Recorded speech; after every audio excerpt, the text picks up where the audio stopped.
You are not the master of your own house. There are spirits that dwell within you, meaning you have a will and you can exercise a certain amount of conscious control over your being, but there are all sorts of things that occur within you that seem to be beyond your capacity to control. Your dreams, for example, that's a really good example, or your impulses, for example. You might think of those as so foreign from you that you don't even want them to be part of you. But more subtly even, how about what you're interested in, what compels you? Like, where does that come from? Exactly. Because you can't conjure it up of your own accord, So if you're a student and you're taking a difficult course, you might say to yourself, well, I need to sit down and study for 3 hours. But then you sit down and that isn't what happens. Your attention goes everywhere. And you might say, well, whose attention is it then if it goes everywhere? Because you say it's your attention. It's like, well, if it's your attention, maybe you would be able to control it, but you can't. And so then you might think, well, Jen, just exactly what the hell is controlling it? And you might say, well, it's random. It better not be random. I can tell you that. That happens to some degree in schizophrenia. There's an element of randomness in that. It's not random. It's driven by the action of phenomena that I think are best considered as something like subpersonalities. You can't make yourself interested in something. Interest manifests itself and grips you. That's a whole different thing. And so what is it that's gripping you? And how do you conceptualize that? Is that a divine power? Well, it's divine as far as you're concerned because it grips you and you can't do anything about it. And so there's a calling in you towards what you're compelled by and what you're interested in. And sometimes that might be very dark and sometimes not. But you're compelled forward by your interest.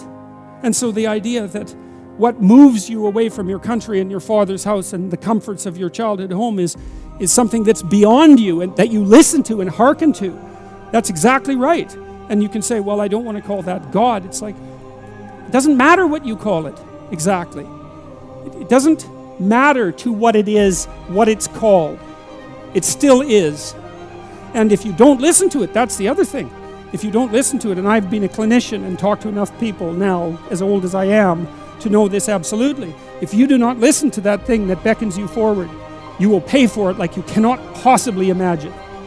You'll have everything that's terrible about life in your life and nothing about it that's good. And worse, you'll know that it was your fault and that you squandered what you could have had. So, this is not only a calling forth, but a warning. One of the things that I've noticed in my life is that nothing I've ever done was wasted. And by done, I mean put my heart and soul into, like attempted with all of my effort. That always worked. Now, it didn't always work the way I expected it to work. That's a whole different issue. But the payoff from it was always positive. Something of value always accrued to me when I made the sacrifices necessary to do something worthwhile. Go somewhere you don't understand. You have to go into the unknown. And that's God's first command. Go into the unknown. Because you already know what you know. And that's not enough unless you think you're enough. And if you're not enough and you don't think you're enough, then you have to go where you haven't been. Get away from your family enough so that you can establish your independence. And that isn't because there's something wrong with your family, but it means get away. I talk to people very frequently whose families have provided them with too much protection. And they know it themselves, and that means they're deprived of necessity. And you have to get yourself away from your dependency in order to allow necessity to drive you forward. And that's to become independent and to become mature. We've been fed this unending diet of rights and freedoms, and there's something about that. There's something about that that's so pathologically wrong. And people are starving for the antidote, and the antidote is truth and responsibility, right? And it isn't because that's what you should do, and some I know better or someone knows better for you what you should do sense. It's that's the secret to a meaningful life, and without a meaningful life, then all you have is suffering and nihilism and despair and all of that, and self-contempt, and that's not good. And it's necessary for men to stand up and take responsibility. If you were able to reveal the best of yourself to you in the world, that you would be an overwhelming force for good, and that whatever errors might be made along the way would wash out in the works. If you forthrightly pursue that which God directs you to pursue, let's say, that all things are possible. And so we don't know the limits of human endeavor. We truly don't. And it's premature to put a cap on what it is that we are, what it is that we're capable of. And so you're already something, and maybe you're not so bad in your current configuration. But you might wonder, if you did nothing for the next 30 years except put yourself together, just exactly what would you be able to do? And you might think, well, that's worth finding out. But of course, that's the adoption of responsibility. There's lots in the world to fix. Everything that bothers you about the world and about yourself should be fixed, and you can do that. I have a friend. He lives in Montreal. His name is James Simon. He's a great painter, and he's taught me a lot of things. He's helped me design my house and beautify it. And I bought some paintings from him a couple of years ago, and he did this series of paintings where he went around North America and stood in different places, and then he painted the view from here down. And so it's his feet planted in different places, on roads, in the desert, on the ocean.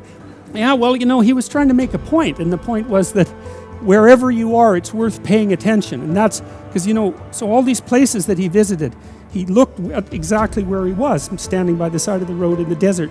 Sort of mundane in some sense, but then maybe he put 40 hours into that painting, and it's very, very realistic painting with really good light. And what he's telling you as a painter is everything is worth paying attention to an infinite amount, but you don't have enough time. And so the artist does that for you, right? The artist looks and looks and looks and looks and looks and then gives you that vision. And so then you can look at the painting and it reminds you that everything that there is right where you are.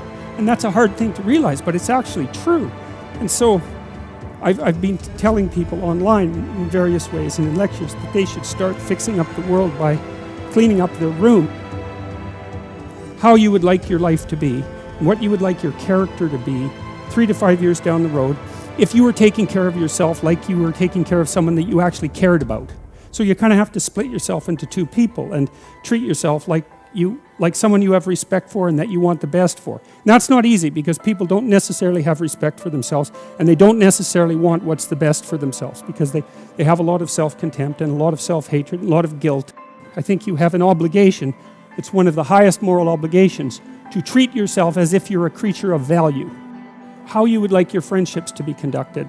Because it's useful to surround yourself with people who are trying to move forward and more importantly, who are happy when you move forward and not happy when you move backwards. Not when you fall, that isn't what I mean, but when you're doing self-destructive things, your friends shouldn't be there to cheer you on. You look at the world through a story. You can't help it. And the story is what gives value to the world, or the story is what you extract from the value of the world. You can look at it either way. You're somewhere and it's not good enough.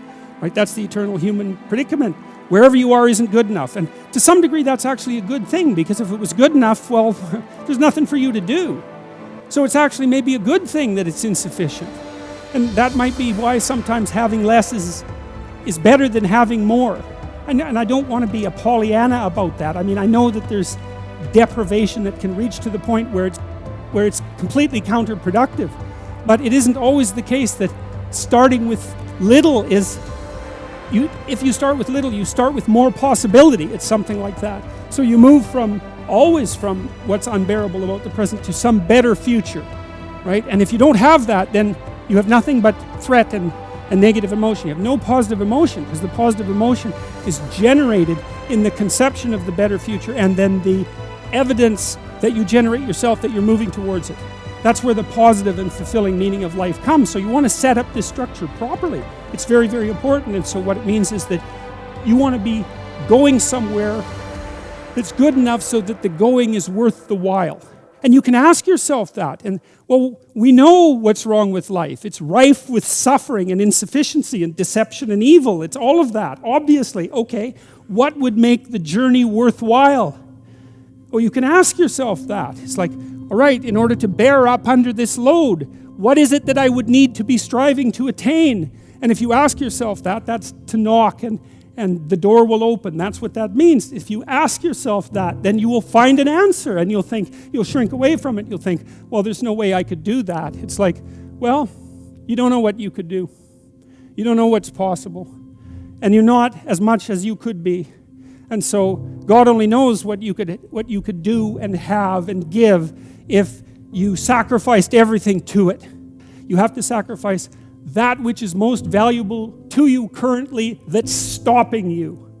And God only knows what that is. It's certainly the worst of you. It's certainly that. And God only knows to what degree you're in love with the worst of you.